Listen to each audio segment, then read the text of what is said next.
some of this will be repetitive, but some of it will be specific to entrepreneurs. So, the same law firm, same two people speaking. I'm Stevie Allaire. Dave Wilkes. And we're here to talk about innovative visa options for international entrepreneurs. There is our website. We have a lot of information there. We've been around for a long time. We have 25 plus paralegals, 12 immigration lawyers. We have offices in both Ithaca, New York, and Shanghai. You can get a lot of information from our website. We have a regular newsletter that you can sign up for that comes out every 2 weeks. We also have a specific article on our website about visa options for international entrepreneurs. It's up there on the screen. And given what's going on with immigration right now, we have a special section of our website specifically about the executive orders and how they're affecting immigration generally. And Sue has these slides, so if you want these slides, Sue, you can feel free to share them. Or email us, we can send them to you too. One thing I want to emphasize is with all the talk about immigration right now, they do not directly affect any of you in this room. The travel ban is for people who are trying to come into the United States, or refugees, or people who are here illegally. You here are all here legally trying to do things the proper way. And nothing that President Trump has said affects or changes any of your visa options. So you should not be worried about, what's going on at the White House. There's enough complexity in the existing system for you to navigate, and our job is to help you figure out how to get your goals met through immigration. So this is an overview of what we're going to talk about. So this session is going to be more targeted. We're going to be talking a lot more about the complexities that people that want to start their own business or invest in the U.S. face. So we're going to be talking a little less about the H-1B and a little bit more about other opportunities. So first what we're going to do is just give a broad overview of entrepreneurship immigration. So where do things stand at the time for right now? Then we're going to talk about visa options for entrepreneurs and investors. So we're going to go over some non-immigrant options. So those are the temporary statuses. If you were here for the last session, that was the orange box category. And then we're also going to talk about green cards and permanent residence. And we're going to spend some significant time on EB-5 here, which is an investment visa. And then we're going to wrap up by talking about strategy overall, and hopefully we'll leave enough time to have questions. And certainly if you have questions about the last session that you didn't get to ask, that's fine, or this session, that's fine as well. So certainly entrepreneurship is in the news. Congress would like to do something to help international entrepreneurs, but we do not yet have a visa specifically for entrepreneurs, unlike some other countries. And so entrepreneurs have to figure out how to make the existing visa categories work to their benefit. The agency is also trying to do as much as it can to help within the existing regulatory structure. But there's only so much they can do. But they did come out with a regulation, didn't they, Dave? They did, in fact. We were joking, we're going to start a morning show next fall. So what happens is now we have this regulation that's going to be effective in July, so it's not effective yet. And what it does is it gives 2.5 years of work authorization through an EAD. So if you guys... What's an EAD, Dave? I was just about to say, right? So an EAD is an employment authorization document. If any of you are on OPT yet or are about to be on OPT, once you get on OPT, you're going to get a little card. I think it has a red banner as opposed to the green banner of the green card. It has your picture, it has your signature, and it has a little bit of information about you. That card is what allows you to work. And so what's going to happen is that the executive branch is allowed to use its discretion to allow people to stay and to work. It can't grant status. So this is not entrepreneurial status. This is what the Obama administration proposed to allow for people to stay and to work on what we call parole. So you're getting a parole that allows you to work and stay in the U.S. per this program. And the way that it works is that you either have to get $250,000 from independent investors, so that doesn't include family members, close friends, those types of people, but independent investors from qualified investors. And what that means is that these are people that have invested significantly in the past. The test is $600,000 over the last 5 years and have created 5 jobs in 2 entities. So that's kind of convoluted, but they have to be legitimate investors investing $250,000 in your enterprise. Not one company has to invest $250,000, but a group of companies has to get up to $250,000. The other way of doing this is to get government grants. If you can get $100,000 of government grants from entities that normally give these types of grants, you can also get this parole. Now, importantly, it can only come from local, state, or federal government. Cannot come from France, cannot from Canada. No international grants count for this. Okay, so and the other thing to keep in mind is it can't be a contract for services. So if you are given the contract to put in all the fiber optic cable into Greece, and Greece is paying you all this money, I mean Greece the town, not Greece the country. If Greece, New York is giving you this contract, that's not good enough because you're providing a service for compensation rather than just being given a startup grant to start a business in Greece, New York. So that's how this works. You get 2.5 years initially. It can be extended 2.5 years. It starts in July. We'll see how it goes. But it does not give you a path to a green card by itself. It gives you the ability to work in the United States for up to 5 years. So that's good. It's good to know. But it's not necessarily the best visa category for entrepreneurs. And so we're going to talk about some other visa categories that you might consider that, given your particular situation, may benefit you better. And here's sort of an overview of those, and then we'll talk about each of them in more depth on following slides. So, for example, if you were here for the last session, we talked about optional practical training and how if you have particularly a STEM degree, you may be able to work in the United States for up to 3 or 4 years on that STEM OPT. We'll talk about the e-visa category for people who are from countries that have treaties of e-status with the United States to allow you to invest in the United States. We'll talk about H-1B, we'll talk about other temporary visas, we'll talk about green card options for entrepreneurs. We'll talk about the EB-5 immigrant investor option. But for each of these, you need to figure out which visa option applies to your particular situation, weigh the advantages and disadvantages of each of these visa categories, and figure out how to put all of these together so that in the long run, if you want to get a green card, you'll be able to do so and still be an entrepreneur in the United States. So this is the menu of non-immigrant statuses. The ones in green are the ones that we're going to talk about. These are the ones that are going to be most conducive to a entrepreneur or an investor.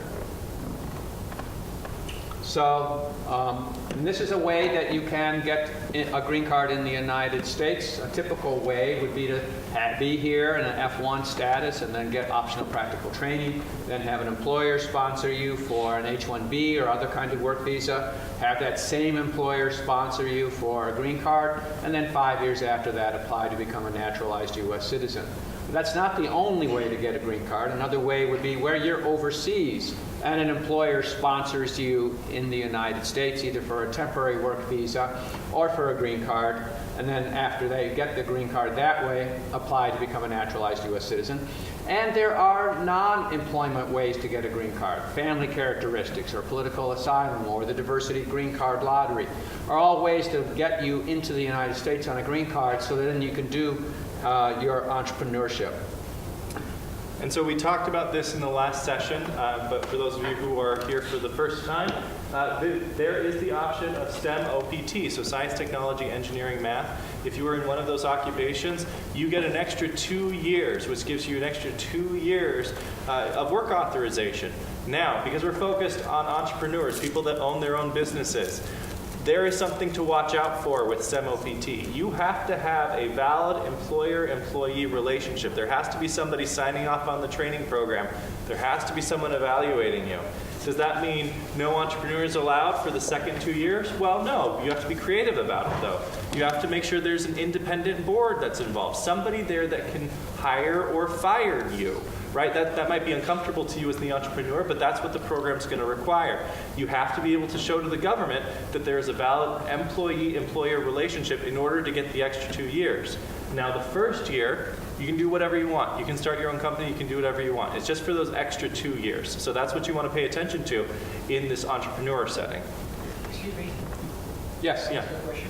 Yes. So just starting as soon as they hire me, I can start my job, entrepreneur idea, or do I need to still continue working with the company? I didn't get that. You said that. So the question is, do I have to get hired by another company first before I start my own company? Or can I start my own company and use that to get the STEM OPT? Is that your question? Yeah, I can start my business immediately after I get hired. that's a question. If they hire me, how can I go ahead with my entrepreneur idea? You said there should be a employee-employer relationship, right? So the question is, let me rephrase what I think your question is. Can I be here at RIT and in my last semester start my own company? And as long as I have an independent board of directors, can I use my own company and that board of directors to get me STEM OPT? Yeah. If that's my question, the answer is? Probably. Probably. It will depend on the factors related to your company, and you'll have to convince the government that there is a valid employee-employer relationship. But assuming that you can show that there's a valid employee-employer relationship, you have somebody that's signing the training program, somebody that's evaluating you, somebody that's turning in the reports to the ISS, and it also depends on the ISS to be comfortable with the situation as well. They have to support it. So if all those factors are in a line, then it's possible that that could work. And should we save the rest of the questions for the end? Or? No, I think we've okay. got time. Okay, go ahead. So my question is regarding the actual starting of the company in terms of the paperwork. So does that mean you need that independence board before you actually file that paperwork, because you can't really have your Yes. So the question is, do I have to have the independent board all lined up before I apply for optional practical training before you using? set up the company? Yes, and the answer is yes. You have to have that employer-employee relationship. So the other answer to your question is, get your friends or your parents to be on the board of directors. So it looks, it has to be independent, though. Scrap that from the camera. And the other thing about STEM OPT is that you have to go through the E-Verify program, and so you have to go through that bureaucracy as well. But that's not the only option for you. Another option, Dave, is? The E category. So we talked about this quite a bit in the last session. But with respect to entrepreneurs, this is a great possibility. So if you think about what the E1 and the E2 are about, they're about having trade with a treaty country.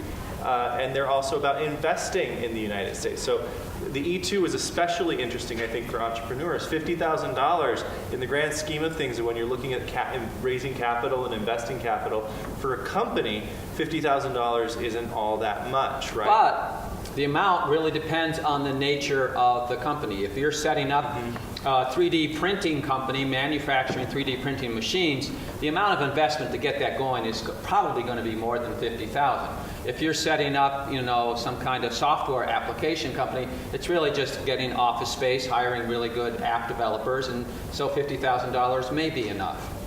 So again, for those of you that weren't here, what this essentially does is there's treaties between the United States and particular countries that allow for particular visa categories, so the E1 and the E2. There has to be a treaty that allows these to happen.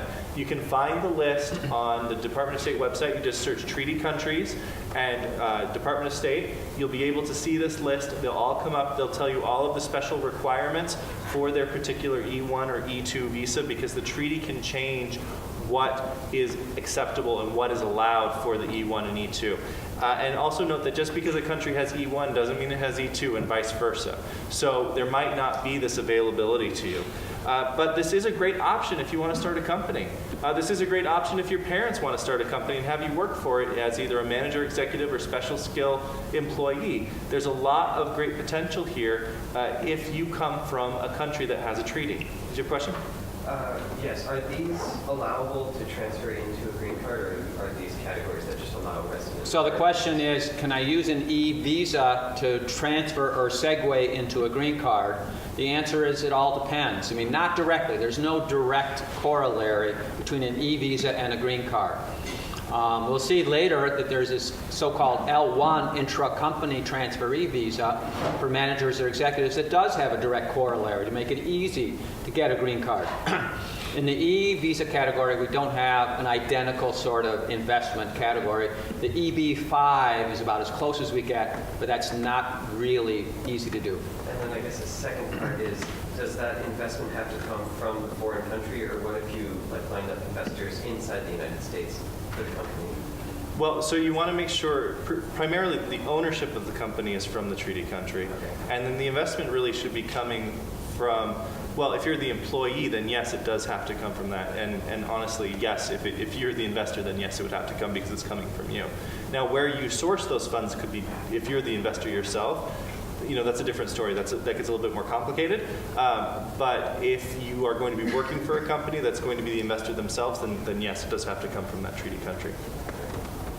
So let's talk about H-1Bs. We talked about H-1Bs in the last session in a general sense, and I'll repeat some of that, but then we'll focus on how you can use H-1Bs in an entrepreneurial sense. So H-1Bs are good for up to 6 years. You have to be working in a position that requires at least a bachelor's degree. There has to be a corollary between the degree and the actual position requirements. The employer has to pay the same wage to you that they would pay to a U.S. worker.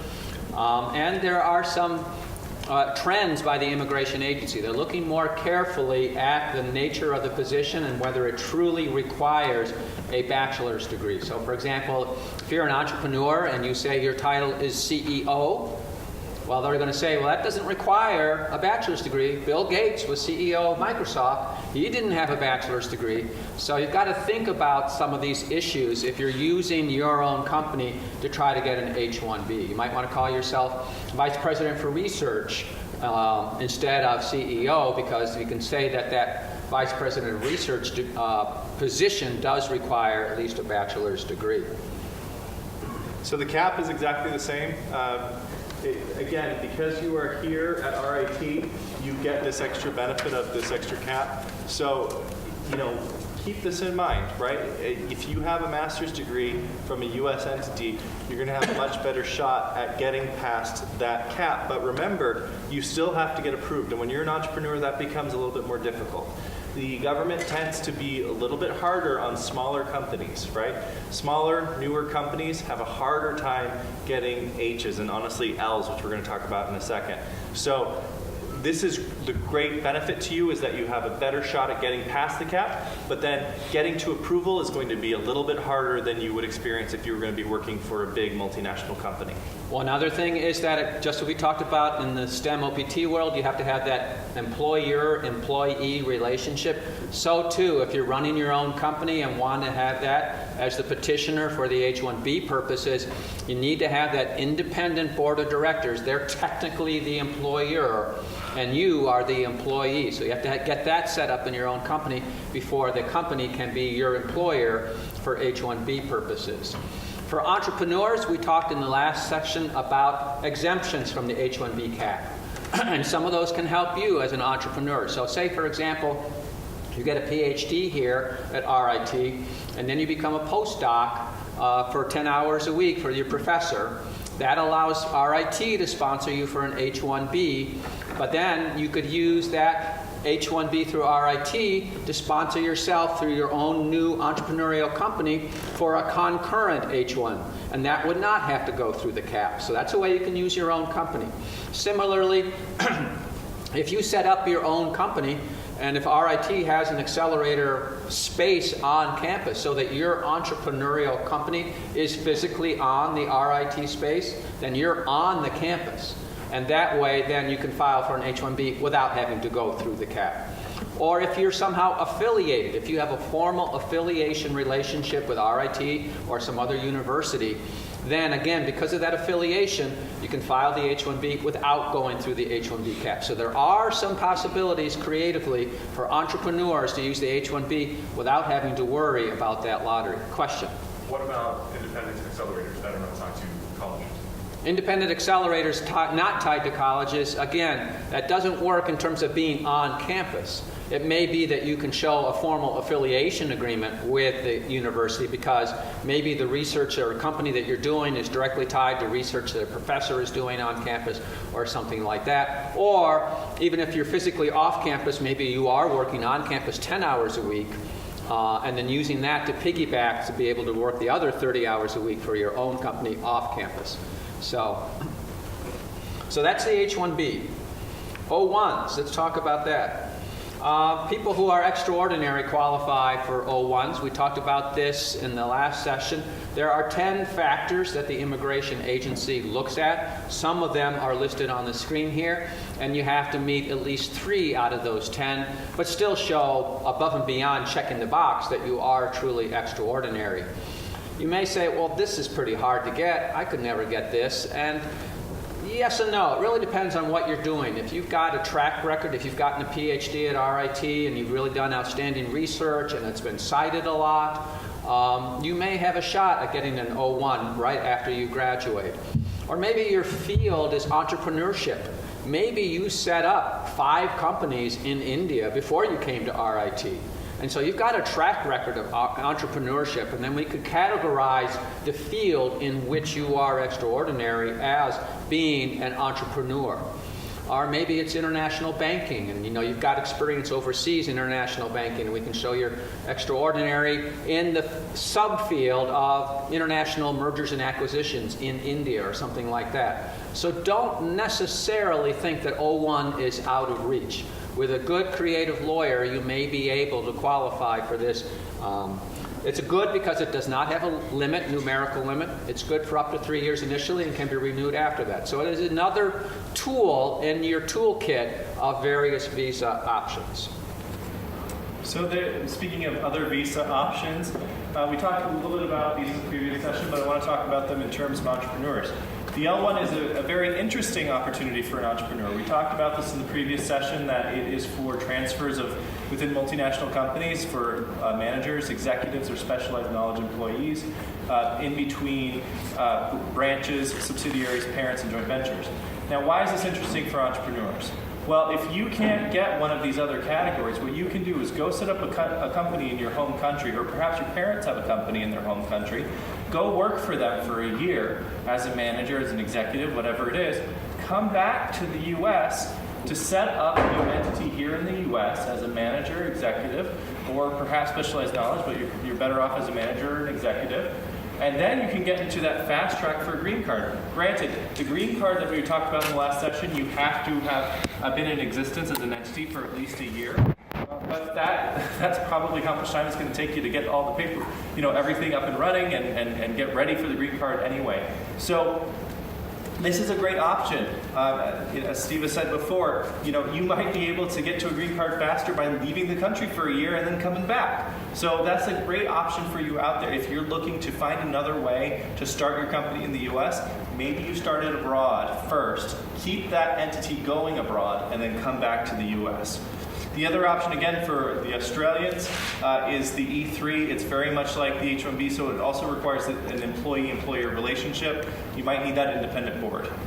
Yes, question over there. If you're owning a business outside your home country and you're transferring to that country for a year, will that also count? Yeah, it can be anywhere else. Sure. So the question was, if you are going to do the L1, can you work for a company, a branch, or subsidiary, whatever it is, outside of your home country and outside of the U.S.? So, for example, let's say you're from Ghana, but you're going to go work in London for a year. Yes, you certainly can go work in London for a year and then transfer back to the U.S. Or if you're a permanent resident of the U.K., you could go set up a company in the U.K. and then come and start a company in the U.S. That's perfectly acceptable. Do you need 100% ownership of that company too? You don't even need to own it yourself. Okay. You don't need to own it yourself. And in fact, it's a little bit easier if you don't. The issue is that there's common ownership between the U.S. entity and the foreign entity. That's all that's required. Yeah. L1B applied for small-scale business companies, like the companies, it's not a huge company. Yep. With hundreds of employees, it might be small, of having just 5 to 10 people. He's paying up the owner is employing just 5 to 10 people. Is it fine then to go with L1? So the question is, for a small company, if I have a small company in India, say with only 5 or 10 employees, and now I want to set up a branch or subsidiary in the United States, and it's basically going to be me, and I'm going to have more scrutiny by the immigration agency because it's a small company instead of a Fortune 500 company.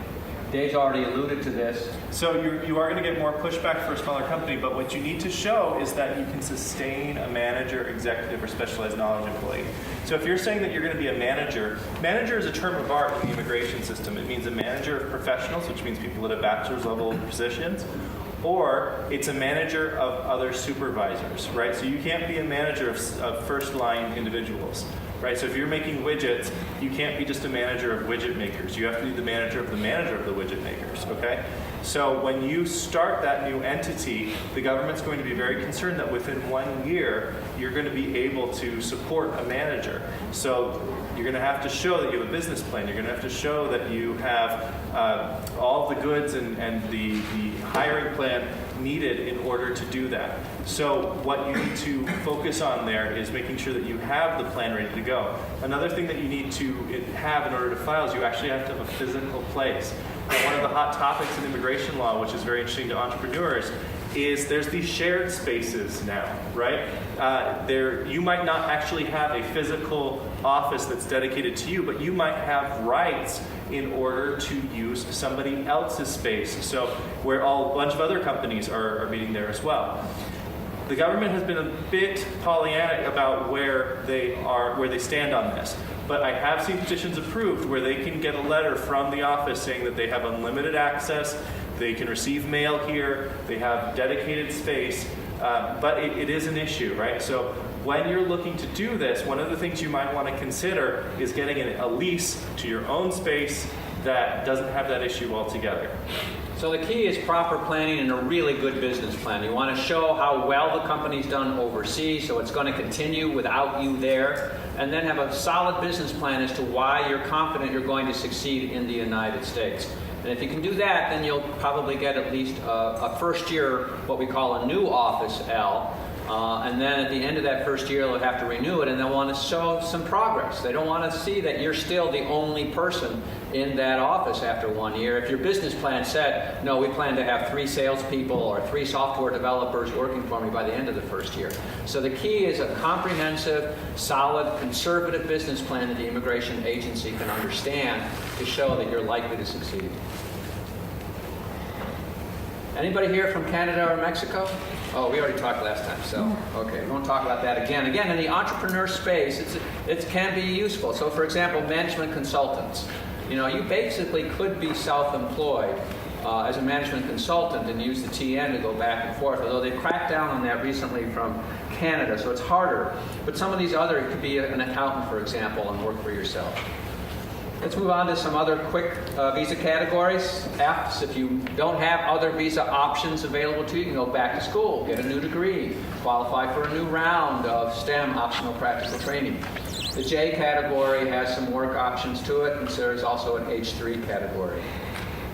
We've talked about spouses some. Again, only certain categories allow for spouse work authorization. So to the extent your spouse wants to work, if you have a spouse, you want to make sure you're looking at the categories that are eligible. The other thing that we didn't mention in the last program is that if your spouse is filing for permanent residence, you want to make sure that you are actually married before that green card comes, right? So if you have a long-term partner, you want to make sure that you are actually married when your spouse's green card comes, because you get a green card too if you're already married. If you're not married, then it's a harder process for you to get the green card. So like we were saying that, if immigration is often pushing people to get married. I don't know if there's some moralistic implication here, but for whatever reason, CIS really likes people getting married. And so here's yet another reason to get married, right? Yes, and Dave performs marriages on the side. So it's available. And again, for the camera, that's not true. So let's say you want to be here permanently. You want a green card, even though green cards are not actually green. How do you do that? Well, there are 3 basic ways. One is through family characteristics, the second is through employment characteristics, and the third is through the diversity lottery. The family way can be a fast way if you're married to a U.S. citizen. We don't have any limits on the number of people who can get green cards based on marriage to a U.S. citizen. Some of the other categories, such as being a son or daughter of a U.S. citizen, or having a spouse as a permanent resident, or a brother or sister who is a U.S. citizen, are theoretically possible, but the backlogs in some of those categories make them so long that most people just simply give up on those. On the employment side, however, we've got some fast-track ways and some slower ways to get green cards, and Dave's going to talk about those. Right, so we talked about these again in the last session. The green are the fast track, and also EB5 over there. and the white are the ones that require that labor certification. For those of you that work here, labor certification is a test of the labor market where your employer goes out, does some recruitment to determine that they can't find anybody but you, right? You are the only one they can find, unless you're an academic, in which case the standard is slightly different. All that being said, if you can get in one of these top priorities here, you can avoid that labor certification. You can have a faster opportunity. Interestingly, for our purposes, the most conducive to entrepreneurs are the extraordinary ability if you are exceptional at starting new businesses. It's also the EB1C, which is the multinational manager. So after a year, you can apply for that if you start a new entity here in the U.S. after working abroad as a manager. So that's the L, remember. And then the national interest waiver, which there's a new court case that explicitly allows for entrepreneurs to use the national interest waiver. So this makes it a much more appealing opportunity to show that you're starting a company that's in the national interest. So it becomes a very good possibility. We not only have the lower standard that we talked about in the last session, but we also have a court case that talks about how this can be really beneficial to allow entrepreneurs to use the national interest waiver. So if you're starting a company to start a new version of Candy Crush, that's probably not in the national interest. But if you're starting a company that's doing AIDS research or some new software app that makes things more efficient, you can argue that that's in the national interest. And as Dave pointed out, that allows you to sponsor yourself. You do not have to have an employer sponsor you, so it's a very handy way there. And similarly in the top category, if you're extraordinary, you can sponsor yourself. You don't have to go through an employer. I think we probably won't talk about the permanent labor certification process because it takes a long time, requires you to go through an employer, and so I don't think for you entrepreneurs in the audience that's something you were going to really care about there. Is there anything else we want to say here about this slide? I don't think so. No, I think. Okay. So this again is the process. So the process is if you do have to go through labor certification, it's a 3-step process. If you can avoid that, which you entrepreneurs want to try to avoid, then it's a 2-step process. You or your employer would file a petition with the immigration agency, get that approved. If there's a visa backlog, then you would have to wait until you start the last part of the process, which is either called adjustment of status if you're in the United States, or consular processing if you're outside the United States. Either way, it's the same kind of process. It's a background check that everybody who gets any kind of green card has to go through, make sure they're not a terrorist, criminal, etc. So this is the visa bulletin. We saw this before. The one thing I want to point out, just to preface what we're about to talk about, is look at this 5th category. So just imagine EB in front of each of these. So EB1, EB2, EB3, EB4, EB5. What these are the preferences. So when you hear about EB1 and they say EB1 or EB2 is backlog, what they're saying is, look, only people from India in the EB2 category that filed their petitions before April 15, 2008. So they started their process all the way back then, 9 years ago. They are just now getting their green cards, right? That's what that backlog is. So if you're in EB2 from India, you have a backlog of 9 years. But look down here at EB5, right? We haven't talked in great detail about EB5. And Steve is about to spend a few minutes now on the EB5 program and some of its intricacies. You also see EB4 here. We're not going to talk about that unless there's any Catholic priests or Buddhist monks in the audience. Any? No? Okay. So we're not going to talk about EB4. We're just going to talk about EB5 and why it's such a great opportunity. And the reason you can see it's a great opportunity for entrepreneurs is look at all those C's. And even that backlog of 2014, that's not really that long in comparison to some of the other categories in China. So we'll let Steve talk about this opportunity. And one other thing before we get to EB5 is if you look at that category for employment-based second preference from India, April of 2008. So even if you have an approved petition and your work is in the national interest, unfortunately because of that backlog, you still are not going to get your green card for 9 years. So that's why a lot of people are looking to see how they might qualify in the first category, extraordinary ability, outstanding professor or researcher, multinational executives or managers, because that's in all those 3 are subcategories of the employment first category, and all of those are C's no matter which country you're from.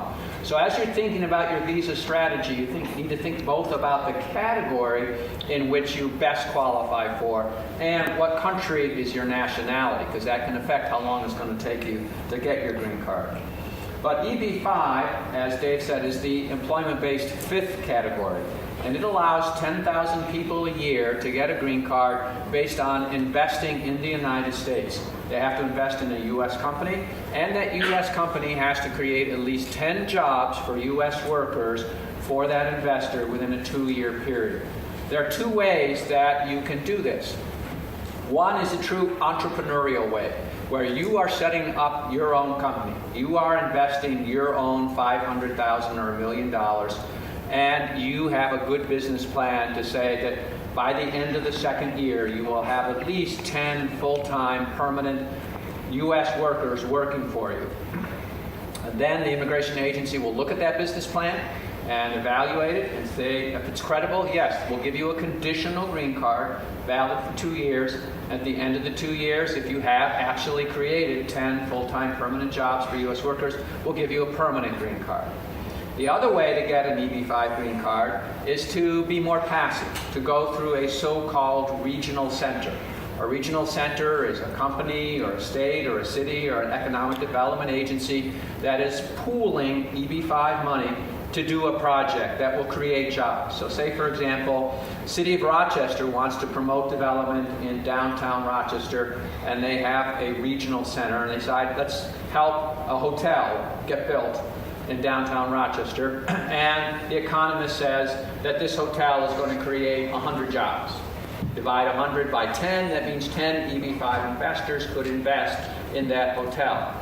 And so 10 investors then would give their money to the hotel developer. The hotel developer would use that money to build the hotel. The investors would get a conditional green card for 2 years. And then at the end of the 2 years, assuming the hotel is built and there's 100 employees, each of them would be able to convert their conditional green card into a permanent green card. So that means that if you've got $500,000 extra lying around, you can then do whatever you want during that time period. You could run your own company because you've got your green card. It doesn't mean that you could do anything. You could do nothing. You could just be surfing the waves in Malibu Beach. But you've got that conditional green card. So it is a way that people who are entrepreneurs can get a green card, either by running their own company and creating 10 jobs, or by investing in a so-called regional center. Obviously, if you do the second route, you want to do due diligence on the regional center. You don't want to go into some scam operation. Yes? So but in the case of an investor who's investing in a company which is already settled in, so for example, an X company is already settled in and investing $1 million into it and increasing the job prospects in the company, will that still count as a... Right, so the question is, if I'm investing in an existing company, can I still get a green card? The answer is yes, if because of your additional $1 million investment, they're going to create an additional 10 or more jobs for U.S. workers. So you cannot invest in a company and say, well, they've already got 10 workers, so that's not going to work. But if you can show a business plan that says, we're going to expand this manufacturing company because of your investment, and we're going to create more than 10 jobs for U.S. workers because of your investment, then you can get a green card that way. So due diligence is very important. And then you also have to show where the money is coming from. The money, $500,000 or $1 million, does not have to come from you. It can come from your parents overseas or relatives overseas. What the immigration agency is concerned about is making sure that whether it's your money or your parents' money, it was legally obtained. They don't want terrorists being able to use laundered money to come into the United States. So you may not have the money, but maybe your parents can mortgage their house in India or China. And with that second mortgage, have the equivalent of $500,000 to give or loan you to either run your own company or to invest in a regional center project. Then the immigration agency will want to know, where did your parents get that money? If it's from a second mortgage, when did they buy that house? And what did they use to buy the house? And how long have they owned the house? They'll want to see the second mortgage documents. If your parents have just accumulated the money over time by working hard in their home country, they'll want to see tax returns or other evidence to show that that money that they're giving or loaning you was lawfully obtained. Sometimes they may sell a house or an apartment, particularly if it's a high-value market like China or elsewhere. And so they want to say, well, how long ago did they buy that apartment? What did they buy it for? What did they use to buy the apartment? And then show us the proceeds from when they sold the apartment to give you the proceeds. Yes? So if you're starting, say, a manufacturing company of some sort in the U.S. and you attract U.S. investors, can you use this, or does the money have to be originating from outside of the United States? Has to be money that's going through you, that someone is giving. It's your money, whether it's a gift or a loan. So if you've got a manufacturing company and it's a $3 million investment, 2.5 million of it can come from other people unaffiliated with you, but you've got to show that at least 500,000 is either your money or that someone gave or loaned you, so it was effectively your investment in the company. That's why, by the way, the mortgage is so popular, because, you know, honestly, who has $1 million lying around to get a green card? He doesn't pay me that much, no. But, you know, if you think about real estate can become much more valuable over the lifetime of a house. So if your parents, for example, bought a house, you know, 20 years ago, that house might be the equivalent of $500,000. You know, for example, if they bought a house in the 70s, you know, not that your parents would necessarily have bought a house in the 70s in the San Francisco Bay Area for $20,000, that might be a $5 million home now. And what a lot of people are doing is they're mortgaging those properties, investing it in a company where they think that they're going to get that investment back eventually after, because it's a reputable regional center, in hopes of helping their kids get green cards. That's one of the very popular ways of doing it, through this sort of mortgage loan. So, you know, you might be hearing $500,000 or $1 million and think, oh, that's just completely impossible. But there's a lot of middle-class people that have been able to successfully do this. So talking a little bit about the back end, you know, I said you get a conditional green card, and then 2 years later you have to show the jobs were created.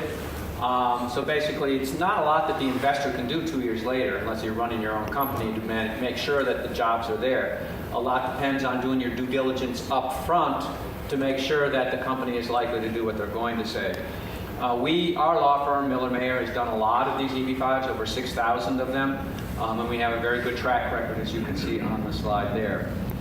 The diversity green card lottery is sort of the last way to get a green card. It allows people just to apply through the lottery. 50,000 people a year get a green card this way. Now, if you're from a country that already sends a lot of immigrants to the United States, like China, India, Mexico, the Philippines, you are not eligible to apply for this diversity green card lottery. Otherwise, you are. Every October, the State Department says this is the month in which you can apply online. So again, that's another green card tool in your toolkit, and you're doing that as well as all of your other options to apply for a green card. So the bottom line here is it takes a long time to get a green card, particularly for entrepreneurs, because we do not have a true entrepreneur visa. So think carefully about the process. Plan early and often to take advantage of either new opportunities or new threats to be able to achieve your long-term goals. For example, an immigration agency issued a rule recently that makes it easier for people to work while they're waiting for their green card. So that makes it easier in some instances, if you've already started the process, to be able to stay lawfully employed while you're waiting until you actually get the green card. I think it's just, you know, with reference to both sessions that we've had, it's important to realize what is driving you. What are your goals? Is your goal to stay in the U.S. and start a life here? Or is your goal to get some great experience and take it back to your home country, or become a globally successful investment banker, whatever it is? That is very much going to determine your immigration strategy. You might use different categories if you're planning to stay. You might make certain sacrifices with respect to promotions or job changes or that sort of thing if you want to stay in the country and get your green card, as opposed to if your plan is to get as much great experience here as you can and then go do something somewhere else. So that's a question you have to answer for yourself when you're planning this. You have to know what it is that you want to do. Why are you doing this? What's the end goal here? What do you want to get out of the United States? So you should answer that question and go work with somebody to figure out how you can achieve that goal that you want. So the last part of our presentation are specifically to entrepreneurs and issues that come up with entrepreneurs in terms of traps and problems. So for example, what if I'm setting up a company, can I pay myself? And the answer is it depends on what kind of visa status you have, whether that visa status allows you to get paid and whether you have authorization to pay yourself. So for example, if you're here at RIT in an F1 student status and you do not have optional practical training or curricular practical training, you're not authorized to get paid. So if you come up with a bright idea and you sell some software application to Microsoft out of your dorm room, and Microsoft sends you a royalty check for $100,000, well, that's great, but you haven't gotten a work authorization to do that, and that makes it illegal. So think about this. From an immigration agency's perspective, would they consider what you're doing work? Whether it's even compensated or non-compensated. And if you think they would think it's work, they probably do, and you want to make sure you've got work authorization to do that. So can you start a business? And the answer is, of course, you can start a business. The question is, are you actively involved in that business or are you passively involved in that business? Passive investment's allowed. You can own as much stock in companies as you want to own. But the question is, are you managing? Are you doing the day-to-day? If you are, and your visa status doesn't allow it, you have to make sure you get a visa status that does allow it. If you want to think about what are the types of things that you're allowed to do, think about what are the types of things you can do on a visitor visa. What does the government allow you to do to come in as a visitor? It doesn't allow you to come in and manage a U.S. company on a business visitor visa. So you can't do that as well. But you can invest your money, you can potentially attend some meetings even, but you can't be actively managing, you can't be actively working at the business. So you could be on the board of directors, but you don't want to be calling yourself the CEO because that gives the connotation that you're working at the company. You could say perhaps that you're the founder of the company. That doesn't necessarily give the same connotation of you're working at the company. You have a question? Yeah, if you are considering starting a startup, are you allowed to do like pre-startup planning and such and developing a product while you're on an F1 or H1B, like en route to getting something else, or is that considered illegal work? Right, so the question is, if I'm planning to do a startup, can I incorporate? Can I talk with lawyers about how to do it? Can I write a business plan, etc.? All those things I think are probably okay. It might be even better if you're getting credit for that. Maybe you're in a business, challenge where you're getting credit for writing a business plan in an entrepreneurship class. Then it's clearly authorized because you're getting school credit for that. If you're doing it on your own, my own personal view is that, if you're not getting compensated for it and you're not advertising it, on the internet, then how's the immigration agency going to find out about it? So you're probably okay. On the video now. Great. Scratch that from the video. But if you say on your LinkedIn page, that I'm in the pre-planning stages for starting my startup and I hope to start it next week, then I think the immigration agency may have some problems with that if they were to discover it. And that goes to making sure that you only talk about authorized things on the internet. Look at your LinkedIn page and your Facebook page. So they say things that an immigration inspector might think constitutes work for which you are not authorized. I would also be careful in the current environment about political posts. You don't know what the politics of the officer looking at your petition or trying to allow you to enter the country are. And you don't want that person to not like you because of some political stance that you hold. So you want to be very careful about what you're posting. And most of you are probably looking for jobs anyway, so don't put anything crazy on Facebook or whatever social media platform you're using. Having said that, everybody in the United States has First Amendment rights, and I don't want you to feel like you cannot exercise your First Amendment rights there. So I'm a little more liberal than Dave on that. So, we're happy to take some questions, but before we do that, I just want to emphasize we've got a newsletter. We've got consultations you can do with us, particularly if you're thinking of applying for an H-1B this April. You should consult with us right away so that we can get started on that process.